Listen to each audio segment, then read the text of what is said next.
뉴스 읽어드립니다. 오늘의 뉴스를 10분 만에 정리해드립니다. 오늘은 2024년 6월 18일 화요일입니다. 미국과 한국의 주요 뉴스를 읽어드립니다. LA통합교육부가 교내에서 학생들의 휴대전화 사용을 금지하는 규정을 추진하기로 했습니다. 교육위원회는 관련 안건을 상정해 통과시킬 예정입니다.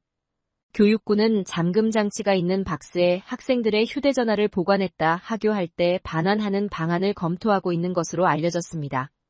연령대별로 휴대전화 금지 규정을 차별화해 적용하는 방식도 고려 중인 것으로 알렸습니다. 금지안을 제안한 교육위원은 금지 정책이 시행되면 소셜미디어를 이용한 학생 간 괴롭힘 감소, 주의 산만 불안 감소, 학생 간 그리고 학생과 성인과 소통 촉진을 불러올 수 있다고 설명했습니다. 교육부는 120일 안에 학생과 학부모 교직원, 전문가들의 의견을 수렴해 관련 정책을 연령대별로 개발해 교육위원회에 제출해야 합니다. 교육위원회는 이를 검토한 후 시행 여부를 최종 결정하게 됩니다. 교육부는 절차가 정상적으로 진행될 경우 이르면 내년 1월부터 휴대전화 금지 규정이 도입될 것으로 전망했습니다. 바이든 행정부가 미국 시민권자 가족들이 출국하지 않고도 영주권을 신청할 수 있도록 하는 조치를 시행하기로 했습니다. 바이든 대통령은 오늘 비시민권자 배우자와 자녀를 둔 미국 시민권자들이 계속 가족과 함께할 수 있도록 보장하는 조치를 발표할 예정이라고 백악관이 전했습니다. 미국 시민권자와 가족관계인 배우자나 아이들이 미국을 출국하지 않고도 합법적인 영주권을 신청할 수 있도록 허용하는 것이 골자입니다. 현재도 서류 미비자가 시민권자와 결혼할 경우 영주권을 받을 수 있으나 절차를 밟는 도중 출국을 요구받을 수 있습니다. 다만 이번 조치는 비시민권자가 미국에 10년 이상 거주하는 등 법적 요건을 충족한 이들에게만 적용됩니다. 백악관은 미국 시민권자의 비시민권 배우자 약 50만 명과 그들의 자녀 약 5만 명이 혜택을 누릴 것이라고 설명했습니다. 이들 중 상당수가 라틴계 이민자인 만큼 이번 조치가 라틴계 표심을 겨냥한 것이란 해석도 나왔습니다. 연방질병통제예방센터 전 국장이 고병원성 조류인플루엔자 대유행이 시간 문제라고 경고했습니다. 더 일에 따르면 로버트 레드필드 전 CDC 국장은 뉴스네이션에 출연해 조류인플루엔자 대유행이 일어날지 여부에 대한 문제가 아니라 언제 일어나느냐의 문제라고 말했습니다.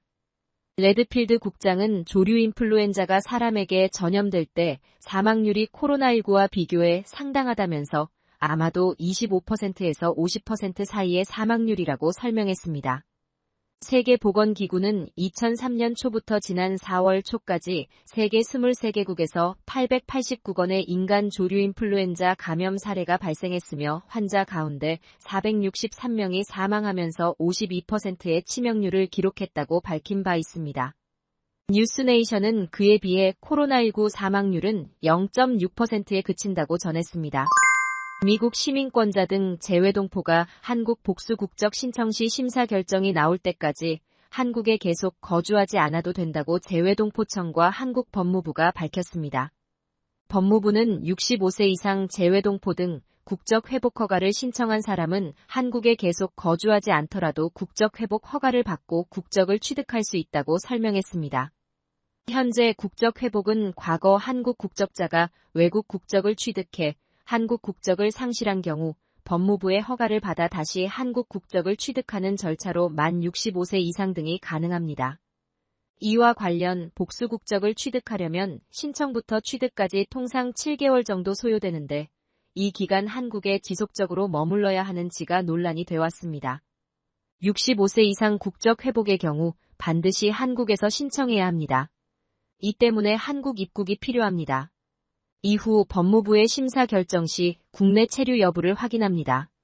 신청 이후 심사 결정 전까지는 반드시 한국에 체류하지 않아도 된다는 것이 법무부의 설명입니다. 미 시민권자가 한국에서 국적 회복을 신청한 뒤 미국에 돌아와 머물다가 심사 결정이 이루어지기 전에 한국에 오면 복수 국적 취득이 가능합니다. 한국 뉴스입니다. 집단 휴진을 강행한 의사협회가 여의도에서 집회를 열고 정부가 요구사항을 받아들이지 않으면 오는 27일부터 무기한 휴진에 들어가겠다고 밝혔습니다. 경찰 추산으론 1만 2천여 명인 반면 의협은 5만 명이 참석했다고 밝혔습니다. 한편 국무회의를 주재한 윤석열 대통령은 집단 휴진을 불법 행위로 규정했습니다. 정부는 집단 진료 거부는 불법이라며 의사협회를 향해 법인 해산도 가능하다고 경고했습니다. 골프선수 출신 박세리 씨가 사문서 위조 혐의로 아버지를 고소한 것에 대해 직접 입장을 밝혔습니다. 지난해 9월 아버지 박준철 씨를 사문서 위조 등의 혐의로 고소한 경위를 설명했습니다. 아버지 박 씨는 새만금 해양레저관광복합단지 사업에 참여하려는 과정에서 박세리 희망재단 도장을 위조해 사용한 혐의로 검찰에 기소 의견으로 넘겨졌습니다. 박 이사장은 지난 2016년 은퇴 이후 아버지의 빚을 계속해서 갚아주던 게 지금의 상황으로 이어진 것 같다고 말했습니다.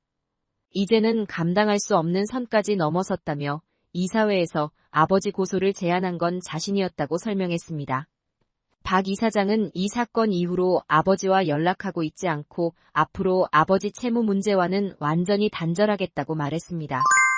끝으로 날씨입니다. 남부 캘리포니아 더운 날씨에 바람 불겠습니다. LA와 오렌지 카운티는 낮 최고 기온은 81도, 밤 최저 기온은 61도 예상됩니다. 벨리와 인랜드 엠파이어 지역 낮 최고 기온은 92도, 밤 최저 기온은 56도 전망됩니다.